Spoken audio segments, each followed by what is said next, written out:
Junkie. Judas and the Black Messiah. Once again, we're late. We accept that. We embrace that. It's been out a fair few weeks. Daniel Kaluuya has won. Was it Best Supporting Actor, I think, wasn't it? Yeah. Did he win it in the end? Yeah, he won it. Oh, he won yeah, it. absolutely. Okay. Best Picture and Best Supporting Actor for Kaluuya, but Lakeith Stanfield was also nominated for Best Supporting Actor. We're going to talk to you about that in a minute. Yeah. So this is an American biographical drama, civil rights drama about the betrayal of Fred Hampton, chairman of the Illinois chapter of the Black Panther Party in the late 1960s Chicago. And it's about how he's double-crossed, essentially, and assassinated, in no uncertain terms, by the FBI due to the help of Lakeith Stanfield, who was essentially, I think, if not the first, possibly the only black FBI mole, in a sense. Yeah. Directed by Shaka King, who I don't know. I think this might be his first film. Again, we're huge Daniel Kaluuya fans. Huge. You know, huge from Get Out. Black Mirror was my absolute go-to thing for him. Absolutely. It was fantastic. And I thought he was probably the best thing in Widows, the Steve McQueen film. I can't remember He was a brilliant villain in that. Yeah. But Lakeith Stanfield we love. Obviously, the two of them played opposite each other, alongside each other in Get Out. And Lakeith Stanfield, I think, is a really fascinating actor. I like actors that make curious choices. Yeah, when he looks sad, he looks really sad. He looks really sad, yeah. And it's produced by Ryan Coogler, director of Black Panther. And it also stars, Jesse Plemons, who we love. And Jesse Plemons was recently in that, what was that movie? I'm thinking of Ending Things. Very odd, strange movie. But I came across him in Fargo and Breaking Bad. Breaking Bad. Yeah, no, absolutely. that, no, it was so good in Fargo, though. Yeah. Okay, so Judas and the Black Messiah. Take us into it, Mark. I'd never heard of this particular character in the Black Panthers, and the reason... Fred Hampton. Yeah, you could say, well, how would you have heard of any of them? But I've heard of some of them. For me, I was getting flavours of things like Detroit. I was getting a little bit of Trial of the Chicago 7. Yeah, Trial of Chicago. Yeah, I can't think of another movie. I was getting. It's very much a period piece. It really observes that. I thought it starts with a really neat documentary kind of montage of all the footage of what was going on at the time. It was a great scene setter. It started with an incredibly prosthetic-laden Martin Sheen, playing the sort of expletive, horrid head of the FBI. And essentially, this becomes a film about how the FBI wanted to infiltrate the Black Civil Rights Movement and unpick it from within in a truly racist fashion. Absolutely, yeah. I think I was surprised because we watched it after Kaluuya won the Oscar. I was surprised that I found this very much Lakeith Stanfield's film. I found myself more interested in the Judas than I did in the Black Messiah. Yeah. Did you feel the same? I mean, I have to confess, I think that's the case with the story of Christ. Judas is fascinating. Yes, overall. I mean, it is far more Lakeith's film, because he's in it far more. I mean, his plot's far more tricky all the way through. Well, I think the dilemma for the Judas is far more filmically rich, isn't it? It's a richer kind of narrative, because in a sense, you know... Right from the beginning, when he sort of appears to be something that he's not, in order to do something that he shouldn't be. And then really he's doing that all the way through, isn't he? So essentially, Lakeith Stanfield gets caught trying to nick a car impersonating an FBI officer, and the FBI give him a plea deal, basically, which is, you help us out and infiltrate the Black Panther organisation, and we'll give you your freedom back. But essentially, Lakeith Stanfield discovers quite early on he's as trapped as he would have been, if not more. So. So in a sense, Daniel Kaluuya is running all of his scenes straight on as a sort of a mobilizer, a motivator, a speaker. There's no layers of sort of doubt in him. There's a couple of scenes between him and his wife, his partner. There are the scenes of Daniel Kaluuya talking to his audience are very powerful and it's a totally committed performance from Kaluuya. I would liken it most to sort of, you know, these scenes in churches where everybody's on the same board and everybody's everybody wants to believe in what he's saying, and he's got the revolutionary, what's the word he keeps saying again and again? And you know, his body is great, Kaluuya. He's a big guy and he's putting everything into it all, and we feel that. And basically what he's doing is trying to get all the separate disparate groups yeah. that were around at the time in Chicago. So we see the Latino Americans. Yeah. We see they seem to have green berries, red berries, whatever berries, and getting them all together. And of course, as always in the left, I mean, even now, let's face it, the left is fighting itself so busily it hardly needs the right. And that happens right up until the end when. I mean, I thought you were leading towards a criticism there. No, well, no. I often didn't understand some of the things he was saying. Right. What I'm trying to say, I suppose, is that it didn't matter that I didn't understand every word. Yeah. Because he was totally in it, yes. in his performance, and in the fact that his audience were with him, I was with him, and it's clear what he was saying. I mean, he wasn't advocating violence. No, he wasn't at all. Well, no, until the very end. Until the very end. Well, and also I think what's interesting is the reason I think this is Lakeith's film, and really, come to this film. I think if you come into this film, for me, it's the moral corruption and dilemma that surrounds Lakeith Stanfield doing what he's doing. That really, for me, is the fascinating part of this, and is the beating, tortured heart of this film. And that's where Jesse Plemons then sits on the outside, because Jesse Plemons is essentially the man controlling Lakeith, and he's incredibly good at this very still, very pasty.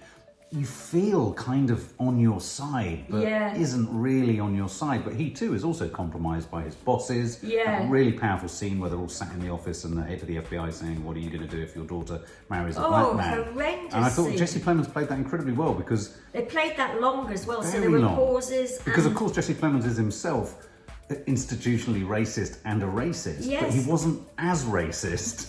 As what the guy was saying. But racist is racist, and so he's controlling Lakeith. That was a very good key scene, wasn't it? Very powerful. Very powerful. I mean, I started off thinking the Jesse Plemons character was a good guy. And it was only sort of slowly, bit by bit, that and maybe he was, as Marcus just said, he wasn't a totally bad guy in the beginning, but he was forced to be. And so in the end, he had to be a sort of. Now, you interestingly said after we watched it, you said, "Oh wow, that was an odd film." It was one of those sorts of films that got better as it went on. I feel it did. Yeah, I feel it did. I feel we were given too much sort of scene setting. Yes. You know what I mean? Absolutely, yeah. And when we got more to the nitty gritty of what this character. Well, the noose was tightening around Lakeith, wasn't it? They wanted to get more and more to Daniel Kaluuya, weren't they? Yeah, and they did that really effectively, didn't they? You know, I mean, they brought in everything. They brought in sort of a bit of magic realism, a dream. He was dreaming, and we didn't know whether he was dreaming or not. It was violent. He clearly was a tortured soul, and by the sort of even mid-mark, or just over the mid-mark, he looked horrendous, didn't he? He clearly did not know what to do next. He tried to get out of it several times. What was so cleverly played by him was that there was the typical young male thing of loving some of the bits. He loved the cars, he loved the meals, he loved the girls, I suppose, although we didn't really see that. But gradually, even on somebody who on that level was so sort of like wanted things, he started to be horrified by the way it was going, but he could not get out of it. I thought that was a really interesting point, because you're right, he liked the trimmings of it, but I also think I thought he played it quite well, because there was a very powerful scene where at one of the rallies where Kaluuya is doing, as Fred Hampton is doing a speech, and Jesse Plemons parks himself in the crowd, which at that point I think they needed a wider shot to show a few more white people there, because I thought he would have stood out like a white person with a beret. Yeah, and they were starting to gather white followers. But anyway, he was in the crowd, and it was a really good scene, because you could see that Lakeith Stanfield, as William O'Neill, was really into what was being said. And I would have thought that for the real life William O'Neill, that would have been a real dilemma, that he was part of the struggle, but he was but he was also a compromised part of the struggle, because he was informing for the Jesse Plemons character. But when Jesse Plemons then pulled him up on that later, saying that was Academy Award acting in there. That was a lovely line, given they were both nominated for it. So I thought that was intriguing. I think you're right. I think it picked up its pace, and it picked up. It felt like it became a more complex noose-tightening film from about 50 minutes in. So I would tolerate the first 40 minutes or so to get there, because it becomes tighter. But I still maintain, I think Kaluuya was strong, powerful, engaging, and inspiring as Fred Hampton, but it wasn't a particularly nuanced performance. I didn't think. I found him quite steady. And I suppose what I'm saying is in contrast, I thought Lakeith Stanfield was doing a lot more and had a lot more to do in his performance. He did.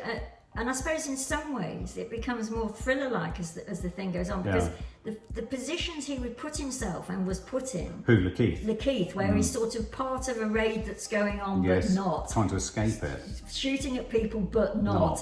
Trying to get up on the roof and down. But not really. And also all the time, people potentially picking up on the fact that he was a rat. Yeah. I mean, almost every... I thought they could have maybe exploited that a bit more. Where I think they exploited it quite a Did they? lot. They had one moment. I thought they could have had another moment where they thought. thought, oh, could it be him? I could have done with him sweating even a bit more. Well, I thought by then he was so tortured, I'm not sure he could give us any more torturedness. I mean, the thing that changes for the Daniel Kaluuya character, I was staggered that at the end of the film they say he was only 21. I know. He was only 21 when he died. And that is amazing, because, I mean, the amount of gravitas and support he had. So the wealth of sort of experience he had. And his words and everything, and it's just astonishing. But then, and it's not a but really, but he meets this girl has her eye on him, and they form a relationship.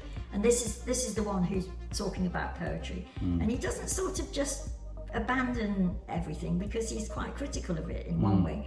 But she's very persistent, and then of course she gets pregnant. There's lots of comparing Malcolm X and Luther King, so to compare the violence against the non-violent. And so there are moments where Lakeith Stanfield goes in and he's wired and he fails to actually get Daniel Kaluuya to actually say, let's blow them all up. But then there comes a point where a key part of the Black Panther group, a key member, does get killed. There's a very powerful scene where I thought Kaluuya was with the mother of that person. Yeah. I thought that was really strongly played, and I thought that was Kaluuya's strongest scene, where he was looking at a mother mourning the loss of her child. She was talking. I thought that was very, very powerful, and I thought that was him. It was Richard. I also thought Kaluuya's scene with his girlfriend when they were talking about the baby and whether she should be bringing it into the world and all that. I thought that was very powerful. And so I think it really isn't a criticism of Kaluuya. No. I just don't think there were many moments when he had those moments to really act. As a person rather than as a spokesperson. Yeah. And I just think Lakeith had all of that. It's a little bit like when you get cast as a villain, you've got all the richer bits to kind of hang around. Yeah, no, you're quite right in that respect. And when he did have to act as a sort of so-called family man or respond to something that was dreadful like that, he's really good. Yeah, he's really good. Yeah, really good. Just wasn't given enough of it, I don't think. No, he wasn't. And that's why I would still say I think this is Lakeith Stanfield's film. But one of the killer details at the very end of this film, is an interview, a real interview with the real William O'Neill, who talks about the role he played in the civil rights movement and how he marries essentially him being a snitch. And the interviewer says to him, how do you feel about that? And he says that he felt he asked me again, sort of. I did what I thought was right at the time. I played a different part in the battle. If you like. Yeah, I made a decision. Because I yell at the screen, you made the wrong decision. Yeah, she yelled he made the wrong decision. Then it comes up as a caption that later the day he had done that interview, he took his life. So as he answered that, he was thinking what you said. Yeah. And that broke my heart a bit. Yeah. So the torture of that man. Yeah, and all the tortured expressions on Lakeith's face and whatever were real. He must have been feeling all of those things. I mean, you couldn't make that sort of stuff up. It was and that was tragic. And in that sense, you realise how William O'Neill, although he was the snitch and the informant that has obviously compromised the Black Panther group and Fred Hampton and all those other people who died, he also was a victim of institutional racism in the US. Absolutely. And so he sits alongside, it's tragically sad. And that's where I think it's a very complex and clever film. Yeah. So what would you give it, Mum? Oh, phew, this is a hard one. Yeah, if I had a score, okay, I'll go first. If I had a score running, for the first 40 minutes, I'd have been around 60 to 70. Yeah. And then as it moved on, I was going at 80, 90, and then by the end, I was around 90. Yeah. I'm going to give it 90. I'm going to give it 85. I started off thinking 82, but then I don't think it got so good towards the end. So I was so interested towards the end that, it kept getting better and better with every credit that came up. Yeah, I was like, 85, oh my God, I would give it. 85. Yeah. There you go. For more film and family fun, don't forget to click the subscribe button and make sure to click the bell to never miss an update.